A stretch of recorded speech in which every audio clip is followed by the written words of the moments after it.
The number of marijuana product batches undergoing laboratory testing in California has dipped in recent months, sparking worries among some industry officials over the health of the state's cannabis market and the possibility that product supply is dwindling.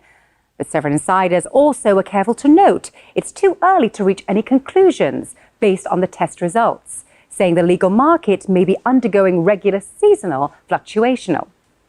According to a Marijuana Business Daily analysis of testing lab reports from the Bureau of Cannabis Control, which began issuing reports last October, the number of the product batches tested has dropped by 20% between April and June.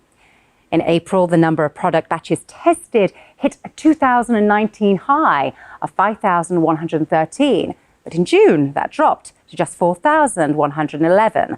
Not far above last October's total of 3,417 batches tested.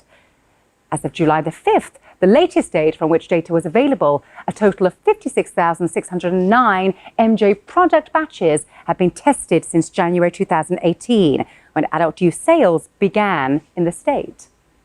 The trend has many in the California industry scratching their heads over what's happening, in part because there's not much solid data which to evaluate the legal market's health.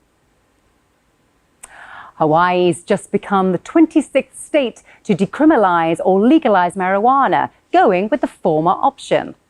The new law diminishes jail time for possession of up to 3 grams of marijuana. However, there's still a fine of $130 attached to the citation. The initiative helps to ensure minor drug offenders aren't put behind bars. It's more like a slap on the wrist. Hawaii's legislature approved the bill and sent it along to Democratic Governor David Ige back in May of this year. Apparently, Ige didn't ever sign the document, but he didn't veto it either, allowing it to become law. Almost 3 dozen cannabis plants have been found growing in their flower beds in front of the Vermont Statehouse, police said Friday. A visitor to the State House alerted police to what turned out to be 34 plants found by officers this week among the cultivated flowers that line up the walkway in front of the building in Montpelier. Workers for the branch of state government responsible for the gardens might have found more plants, said Capitol Police Chief Matthew Romani. The chief said that he didn't know whether the immature plants were marijuana or hemp, and that he doesn't intend to have the plants tested to see because he foresees no criminal case. In Vermont, possession of small amounts of marijuana for recreational use is legal, but it remains illegal to grow it in public. Farmers can plant hemp as cash crop. The only way we can make it a criminal case is if someone comes down and claims it, Romani said Friday. Experts in the field of cybersecurity say North America's emerging cannabis industry and its customers could be especially vulnerable to hacks and extortion. Cities like Baltimore, as well as the state of Georgia's court system and Lake City, Florida, have been the recent targets of sophisticated ransomware infections, with attackers demanding payment to stop their disruption of municipal data systems.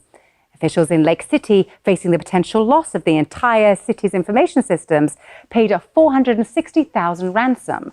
Baltimore refused to pay a $75,000 ransom and is now dealing with an $80 million cleanup job.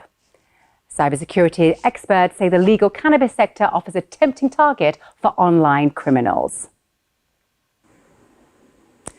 The market for cannabinoid products in the US is booming, but as CBD surges in popularity, it's now advertised in drugstores, gas stations, and even cocktail bars. Lab tests suggest that other chemicals are creeping in, creating the potential for a real public health risk. A study released last month found that samples of CBD oils from one popular manufacturer contain potentially dangerous chemicals not listed in the company's materials, including a synthetic cannabinoid and a chemical generally found in cough syrup. Researchers said that the additives may lead to unexpected psychoactive effects. The study by researchers at Virginia Commonwealth University tested 7 products, a total of 9 samples, from Diamond CBD, a retailer owned by Pot Network Holdings, after receiving a tip, and 2 samples from a concerned customer.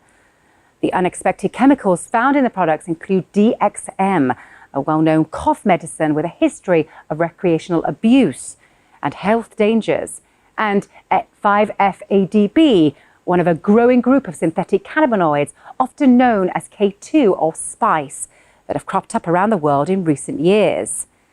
On Diamond's CBD website, the company explicitly states that its products are 100% natural, lab-tested CBD extracts and do not contain synthetic chemicals. The company's site also provides no indication that these products contained any other active substances, the VCU researchers wrote. Following the study's release in November, Diamond CEO Kevin Hagan told Consumer Reports that the company planned to retest its current products and recall them if needed. The company strives to provide the assurance that we supply the best, highest quality products on the market, he said. In a phone interview this week, Hagan told Leafly that Diamond did indeed retest the products featured in the study and found with no sign of either DXM or 5-FADB in the results. He said the samples in the Virginia study seemed to be purchased in 2017 when formulas were different. According to third-party lab results shared by Diamond, however, the products were found to contain another ingredient that CBD buyers might not expect, melatonin, a hormone used to promote sleep. While Diamond discloses on its website that some of its products contain a dash of melatonin, the company's own lab results found that melatonin was the product's major constituent, while CBD was their minor constituent. Alaska regulators rejected a cannabis retailer's application to permit customers to consume marijuana on the store's premises, delivering a setback to the industry's first attempt to an approval for on-site consumption. The Marijuana Control Board voted 2-2 on the application request from the Fairbanks cut, the Anchorage Daily News reported. Approval requires a majority decision. If the application has been approved, the Fairbanks cut would have been the first retailer in Alaska to be approved for on-site consumption, according to the newspaper. Lily Bosshart, one of the owners of the Fairbanks cut, plans to appeal the decision, the newspaper reported. At the board meeting, regulators grappled with how to interpret rules allowing on-site consumption, which the state approved in March, according to the newspaper. An issue in the case is whether Fairbanks cut is a freestanding establishment, as required under the rules, as it shares the building with another business, the Daily News reported.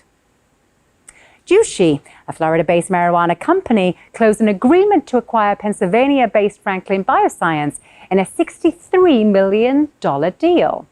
The purchase price for Franklin, which holds licenses for up to 12 medical marijuana dispensaries in Pennsylvania, is a combination of cash, debt, and stock. Jushi entered into various acquisition agreements since it started trading on Canada Exchange under the ticker system JUSH on June 10th. The purchase agreements include an adult use dispensary in San Diego, the Healing Center, as well as Virginia-based processing company Dalitzo. Jushi CEO Eric Muff told Marijuana Business Daily the company is focusing on distressed assets to expand its footprint. It is looking at states where licenses are hard to achieve, including California, Illinois, Nevada, New York, and Ohio, he added. We would have liked to stay private longer, but it was always part of our game to go public, Muff said.